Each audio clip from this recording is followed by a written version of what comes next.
1 year ago, my father-in-law tried to murder me. He planned it beautifully, the trip up to the cabin in the woods that his family owned, pushing me into the dried-up old well, pickpocketed my phone, left a gun within the well that gave me the option of killing myself instead of starving to death. His twisted version of mercy, I guess. Either way, he would have got away with it.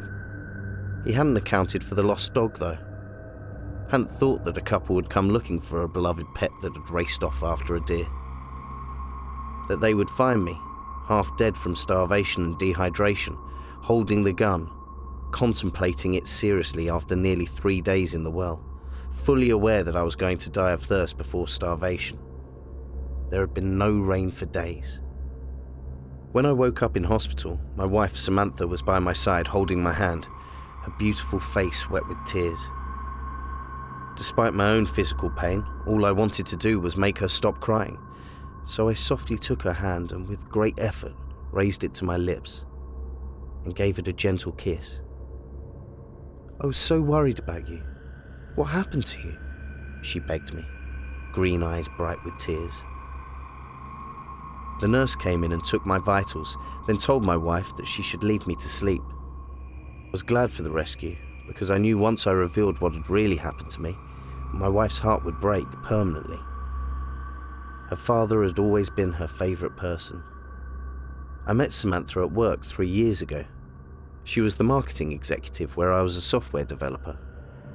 We were both in our late 20s, and I knew within 10 minutes of our first conversation that I was going to marry her. She was bright, funny, clever, and it didn't hurt that she was absolutely gorgeous with bright green eyes and long red hair. 4 months into dating her, she met my family.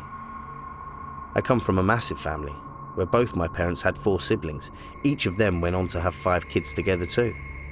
Our Sunday lunches are loud, raucous events at my folks' place, with at least 20 people in attendance. But Sam was utterly charmed by my family, and my parents and siblings adored her. She fit right in like the missing piece of a jigsaw puzzle.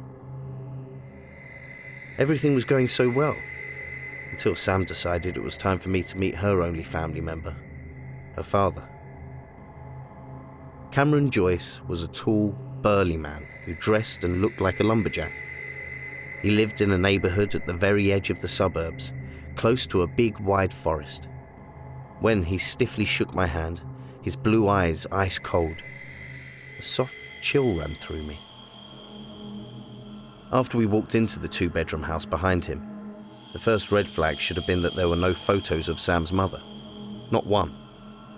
In fact, if I truly thought about it, Sam never really spoke about her mother. I should have asked more questions about her, but I guess I always just assumed that the subject was too painful for her. The first time I thought her father was trying to kill me was a fleeting thought, which happened that visit. I distinctly heard Sam tell her father over the phone multiple times that I had a nut allergy, but when we sat down to eat, I started to feel my throat swell up. Sam's father watched me cough, slowly chewing his food. Of course, we had an EpiPen with us, but if we hadn't, I could be dead right now. Then it was the time right after our wedding when he knew I couldn't swim, but I'm 90% sure he pushed me into the lake when the 3 of us on the docks were looking at his boat. The third time was the charm, though. If those hikers hadn't found me, I'm sure I would have died down in that well. You might be wondering why I chose to go to the cabin with a man I thought was trying to kill me. Because I really didn't think he was trying to kill me. My brain insisted that I had misread or misheard the situation, and both those incidents could have been accidents. Also, Sam was keen her father and her husband got along, and I just couldn't break her heart. I'll never forget the ride to go to the cabin. My father-in-law was a man of few words, so when he decided to tell me a story, I almost sighed with relief that I didn't have to keep talking to fill the dead air between us. He kept his eyes on the road and said, "There was once a boy who lived a happy life, with his family in the forest. It was him, his 3 brothers, his parents, his grandparents, his uncles and aunts, and all his cousins. He didn't know much about the world beyond his family home, but he had 1,000 things to do in the woods, so he never wondered. For a time, all was well, and as it should be. The boy and his family lived off the land, hunted and thrived. Until one day, on his 19th birthday, the boy saw the woman in white in the gut of the trees. Ethereal and shimmering, she glowed a white will-o'-the-wisp. When he asked his mother about her, she told him to stay away from the woman, that nothing good comes out of the woods on a sickle moon night. We were close to the cabin now, and as we approached it, a strange sort of feeling was beginning to crawl up my spine. A sense of something being wrong gripping me tightly. The boy listened to his mother. 2 days he did not go looking for the woman. On the third night, he found himself outside the house, walking in the woods. As he drew closer, he saw the woman's face. Her gold hair shimmered all the way to her knees, ice blue eyes, and a lovely face that glowed with the promise of forever his mortal brain didn't understand. The woman offered him her hand. Entranced, he reached out and took it. He parked and turned off the engine of the car, but still wouldn't look at me. Instead, he stared ahead into the depth of the forest as he told me this eerie tale. The minute he took that hand, the thing claimed him. They found him a year later at the top of the mountain, living in a cave, naked and insane, speaking a strange tongue in a language which had to be made up. What was terrifying was that both of his legs from his knees downwards were gone. And yet, the wounds had been cauterized, and someone or something had clearly been feeding him. His parents brought him home and tried to help him recover his mind. The doctors fitted him with prosthetic legs he kept hidden away, but the boy was never really the same again. When he began to slowly speak again, he spoke of a woman with a skull instead of a face, a long skeletal crone's body, fangs instead of teeth, and clumps of white hair that fell out of her head, and milk-white eyes, the eyes of a corpse. And then finally, the ear-piercing scream. He fell silent then. My skin crawling, I asked him, what happened to him? My father-in-law broke out of his trance and looked at me, his expression unreadable. Let me show you how to hunt. The trial was short. My father-in-law was caught in possession of my phone and several other items that suggested what he planned to do. His internet search history revealed extensive ways to murder someone. When they put Cameron Joyce in prison, my wife cried herself to sleep every night for a month. I think she blamed me for what happened, even though she would never say those words. I would catch her looking out from the apartment in the direction of the forest, which we could see clearly. She grew more and more forgetful, wouldn't go to work, would sleep all day. Some days she wouldn't even brush her hair. Her face grew more haggard, and sometimes when I saw her naked form in bed, in the moonlight, I could swear I saw her ribs through her translucent skin. Her sadness was going to devour her, and there was nothing I could do about it. One day I came home and she wasn't there. I looked out for her everywhere. I don't know how I knew it, but somehow I knew she would be at the cabin.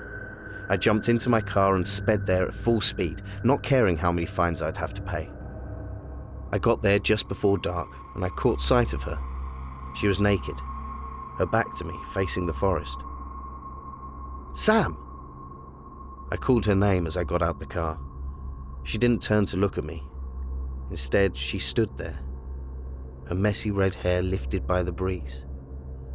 I called to her again, a deep sense of unease in my bones. Sam! Slowly, she turned to face me. And that was when I saw her face. A skull. A distended jaw that opened much, much too wide.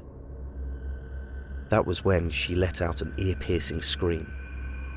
A sharp pain burst through my head, and I immediately clapped my hands over my ears. I tried screaming my wife's name again, but all I could hear was the shriek that started to feel like someone was knifing my brain. My vision swam and I stumbled backward. A dozen figures had appeared from the woods, all of them with skull-like faces, impossibly distended jaws, and the same milky white eyes that had replaced my wife's bright green ones. And they were all walking towards me.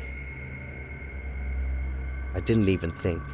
I got in my car and started the engine, my ears bleeding from the sound of the scream. I ran.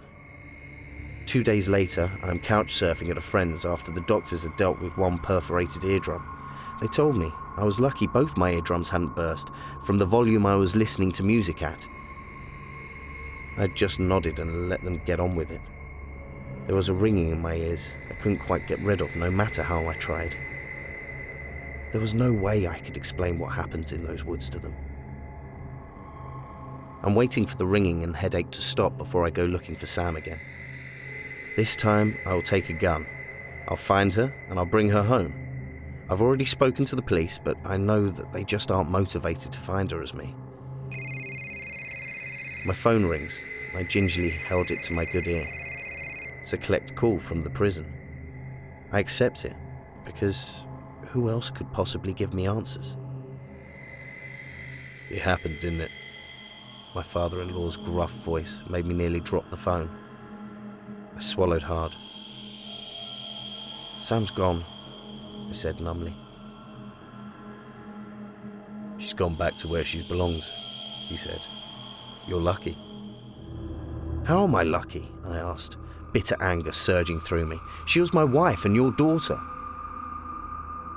That thing was no daughter nor a wife. It knows how to mimic being human. Why do you think I told you that story? His voice was low and even. My jaw dropped. Was he really suggesting he was the boy from the dark fairy tale he has told? You're cruel, disowning your daughter, trying to kill me. You should... Listen to me, boy. Listen good. That creature was dropped on my doorstep a few months after I came home from the forest. It was an infant then, and it butchered my parents. I found pieces of them all around the cabin for years. It then proceeded to kill everyone related to me, but it wouldn't let me die or kill me, and I couldn't figure out why, until I realized it needed me the way a parasite needs a host. Finally, when everyone I loved was dead and buried, it needed more prey, and it found you. It will take pieces of you, then keep you alive to take pieces of everyone you love. It will feed on your pain as you live through your own horror show. I swallowed hard. He had lost his damn mind, surely. What on earth was he trying to say? If I were you, I would take all my belongings and leave. Leave the state. Hell, leave the country. Don't ever look back, you hear me? Ever. With a sharp click, he hung up. I wish I'd listened to him. I wish I hadn't decided I need to rescue my wife at any cost. Instead, I'm sitting here in the dark, inside the old cabin, looking outside the window. My fingers folded around the hunting rifle. A sickle moon gleams silver, the only light in the jet-black night. And there, inside the darkness, I think I see a figure shimmer. From a distance, she almost looks like my wife. Almost. Until her inhuman skeletal jaw distends, and she screams. If you'd like more content like this, please like and subscribe.